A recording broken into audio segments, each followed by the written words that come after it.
ज्यादातर योग गुरु लोग बताते हैं कि एक्यूप्रेशर, तो मेरा ऐसा मानना है कि बिहार सरकार का 25,000 करोड़ रुपया देखिए दिखने में बहुत छोटा है, इससे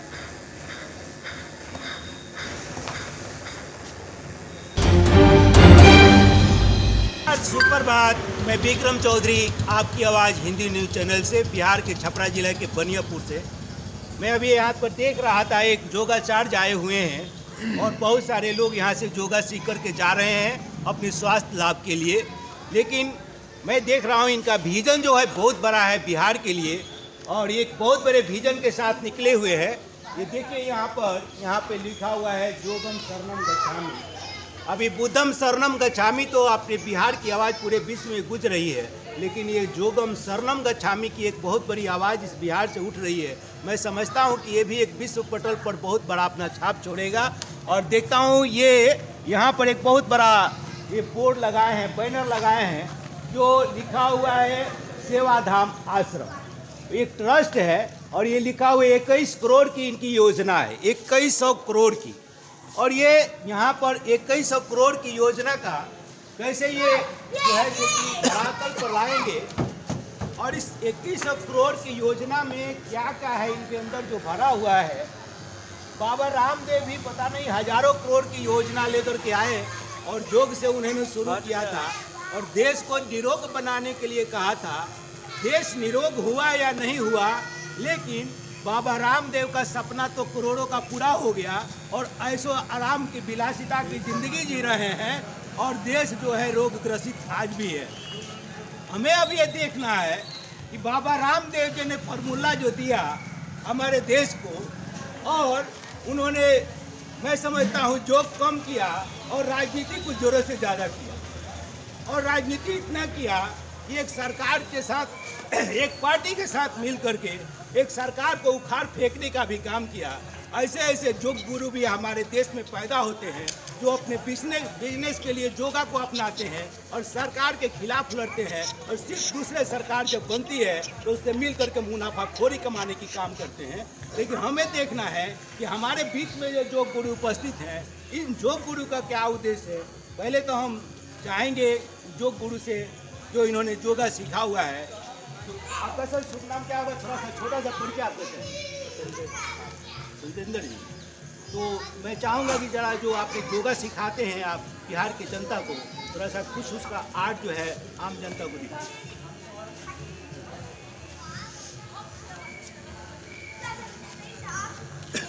द्विचक्रासन के बारे में बताते हैं कि द्विचक्रासन देखने में तो बहुत सरल और आसान है।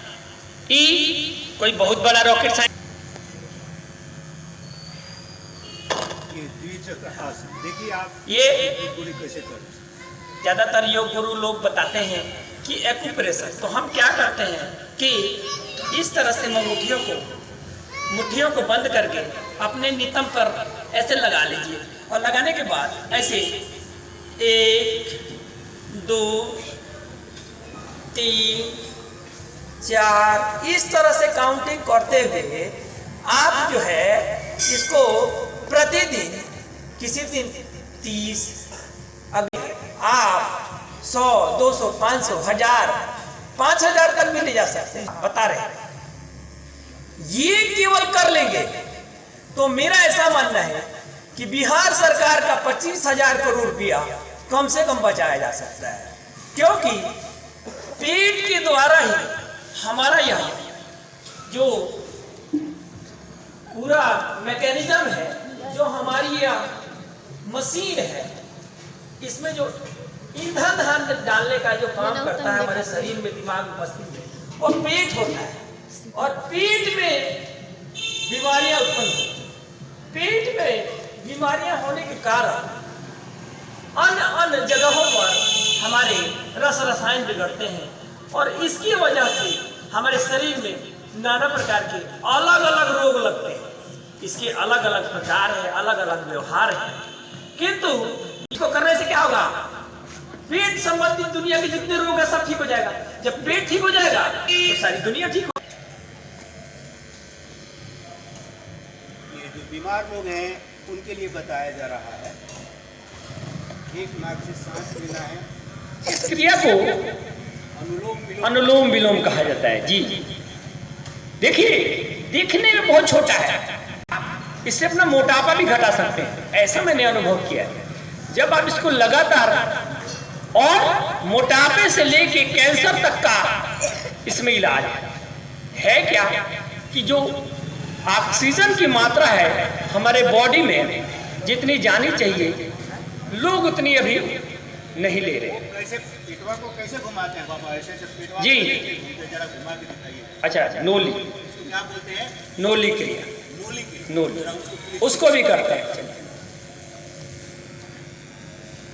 मैं पूरे क्रमबद्ध तरीके से थोड़ा सा बोल देता हूं कि सबसे पहले आप जो भी आदमी दिमाग से संबंधित उसको प्रॉब्लम है तो ओम बोलेगा। उसके बाद में सांस संबंधित है तो भस्त्रिका बोलेगा। इस तरह से छाती के सारे रोग ठीक होते हैं। उसके बाद अगर वह ज्यादा बीमार है तो कपालभाति कर सकते हैं। पेट में जितने भी हो, गैस से लेके अल्सर, एसिडिटी, बवासीर, भगंदर, नाना प्रकार के जितने भी किडनी संबंधित रोग है वह कपालभाति क्रिया से ठीक होती है। कैसे करना होता है?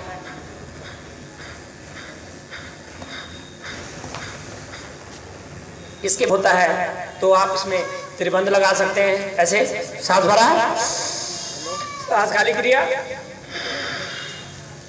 और पेट को पीठ से चिपकाना होता है।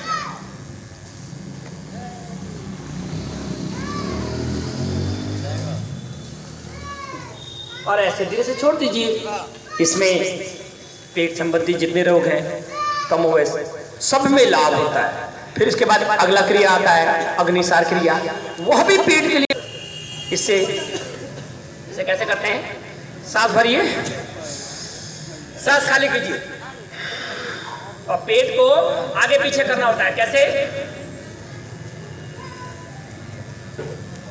ये जो क्रिया है ये पूरा भारत में, मैं समझता हूँ जब बाबा रामदेव किया करते थे तो पूरे भारत की जनता बड़ा देख करके कुतूहल, मैंने खुशी महसूस करती थी कि आखिर ये हो कैसा हो रहा है ऐसे। लेकिन मैं देख रहा हूँ बहुत सारे संत और योगाचार्य जो हैं बहुत अच्छा से इसको निभा पा रहे हैं, कर रहे हैं। हमारे यहाँ के गोविंद जी महाराज हैं और वो भी इस क्रिया को करते हैं। और एक बहुत बड़ा एक्सरसाइज का ये चीज़ है, जो लोग प्रतिदिन इसको करते हैं उससे लाभान्वित होते हैं, हमारा समाज भी लाभान्वित होता है, लोग निरोग होते हैं। इसी तरह से इसके अगले क्रम में चलेंगे तो नोली क्रिया है। नोली क्रिया वह भी पेट संबंधी सारी बीमारियों को ठीक करता है, पेट को स्वस्थ रहता है। पहले कहते थे ना कि पैर गरम, पेट नरम, सिर ठंडा, डॉक्टर आए तो मैं अब कुछ बात करना चाहूँगा मैं आपसे। नोली ये आपका जो है सेवाधाम आश्रम, एक तो आप योगा कराते हैं, मैं देख रहा हूँ पूरा देश घूम रहे हैं आप, और हर तरह की जो है कि योगा में आप जो है परिपूर्ण हैं। ऐसा कोई क्रिया नहीं है और कोई योगा का अध्याय नहीं है जिसके बारे में आपको नॉलेज नहीं है, जिसे आप कर नहीं सकते। ये साबित हो गया है। मैं ये चाहूँगा कि योगा के साथ, ये योगा जो आप करा रहे हैं, इस योगा के साथ क्या उद्देश्य है आपका, और क्या इस बिहार की जनता को जैसे कि मैसेज देना चाहते हैं, आपसे हम डिटेल में जानना चाहते हैं। जी देखिए,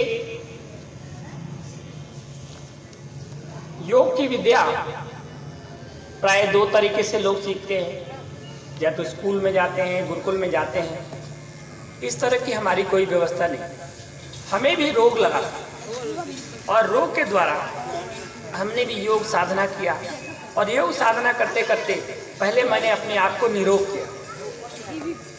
मेरे जीवन के बारे में जानना चाहते हैं तो हमारे पास एक भी रुपया नहीं था। तो पहले हम जब बीमार पड़े, हम पे कर्जा भी हो गया था, तो पहले योग से हमने आपको साधा, साधने के बाद अपने व्यवसाय में लगे। व्यवसाय में लगने के बाद हमने अपने जीवन में बहुत बड़े बदलाव किए हैं। उसके बाद हमें लगा कि जब हम यह चीज़ें अपने लिए अब सारी चीज़ें अर्जित कर ली, और ये एक ऐसी विद्या है कि इसको सिखाने से अपना बिहार स्वस्थ रह सकता है। क्योंकि हम एलोपैथी दवाई लेते थे, उससे कोई उसका असर नहीं आता। तो जब हमने योग किया तो हम पूर्णतः स्वस्थ हो गए। डेली 13-13 किलोमीटर तक दौड़ लगा लिया करते थे, और जो कि आदमी हम बिल्कुल चल नहीं पाते थे। तो मन में भाव आया कि क्यों ना यह विद्या सबको बताई। इसके साथ साथ अब मन में एक बहुत दिन से हमारे प्रश्न और मन में एक कुरंद सी रहती कि प्रायतः हम बिहार की धरती से हैं, मेरा जन्म स्थली यहीं पर है। यह बचपन से मेरे मन में भाव है कि अपने लोग बाहर क्यों जाते हैं, अपना इतना सुंदर बिहार है, लोग यहाँ क्यों नहीं रहते। तो हमें ये लगा कि सारे लोग तो रोजगार के लिए जा रहे हैं, तो फिर हमने इसके बारे में सोचा कि रोजगार कैसे होता है। तो हमें जो भी हमने इसके अनुभवी लोगों से अपने अनुभव से पता किया, तो रोजगार एक दूसरे के सर्विस से पैदा होता है।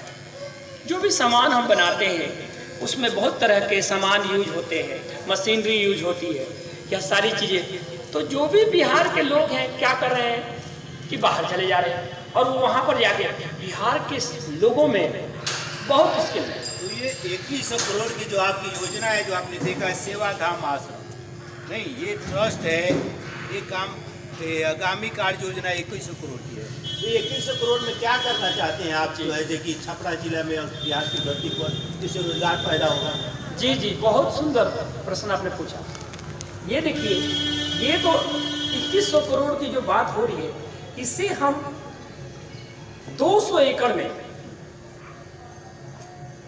अक्षरधाम टेम्पल के तौर पर, जो अमेरिका के न्यू जर्सी में बना है, गिनीज ऑफ वर्ल्ड रिकॉर्ड में उसका नाम दर्ज है, 162 एकड़ में बना है।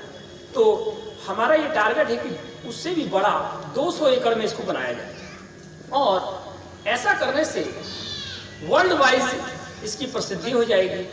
वह मंदिर जो है उसकी जो भव्यता है उसके अकॉर्डिंग उसको इससे बड़ा रखा जाए। इससे क्या होगा कि वर्ल्ड वाइज यह एक पर्यटन स्थल स्थापित हो जाएगा। इससे क्या होगा कि नाना प्रकार के यहाँ पर सोर्स उत्पन्न हो जाएंगे, लोग यहाँ पर आवागमन करने लगेंगे। एक सवाल, मंदिर इस देश में और मस्जिदों की और मंदिरों की इस देश में कोई कमी नहीं जी। अभी कोरोना हुआ था, ना मंदिर काम आया, ना मस्जिद काम आया, ना गिरजाघर काम आया, कोई भी मंदिर मस्जिद और कोई भगवान काम नहीं आ रहा था जी। फिर मंदिर और मस्जिद बनाने की, गिरजाघर बनाने की इसमें क्या होड़ मची हुई इस देश में? बिल्कुल सही बात आपने पूछा। तो मैं आपको बताना चाहता हूँ कि मंदिर, मैं एक हिंदू सनातनी हूँ। जो भी मेरे पूर्वजों ने मुझे सिखाया है, समझाया है कि हमारे को इस भगवान की पूजा करनी चाहिए, इस भगवान, जो मेरे मन में धारणा है, आपने बिल्कुल सही कहा कि मंदिर की क्या जरूरत है। मैं ये नहीं कह रहा कि आप मंदिर नहीं बना, आपने इसी में सवाल डाला है। आपका बहुत बड़ा विजन है। आप कह रहे हैं कि देश को जो है बिहार को रोजगार मुक्त करना है, बेरोजगारी जो यहाँ से खत्म करना है। आपने यहाँ तक कहा है कि जो है कि बिहार की जनता को, बिहार के व्यवसायियों को मैं कहता हूँ कि यहाँ पर स्वरोजगार की जो है योजना बनाए।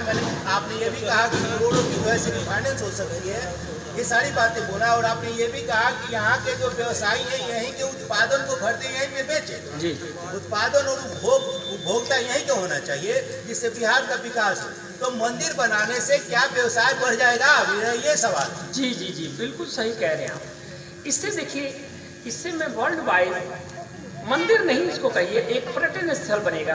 और आप एग्जाम्पल के तौर पे विक्रम जी, जैसे अक्षरधाम टेम्पल बना हुआ है, वहाँ पर देश और दुनिया के लोग आते हैं। और मेरा ऐसा सपना है कि पर्टिकुलर एक नहीं, आपने जब बोला तो बिल्कुल सही बात कहते हैं कि जो भी किसी भी धर्म और किसी भी अनुयायी के होते हैं तो उनसे उनकी आस्था। तो मेरा ऐसा सपना है कि उसमें एक भगवान बुद्ध भी हो, राम भी हो, रहीम भी हो।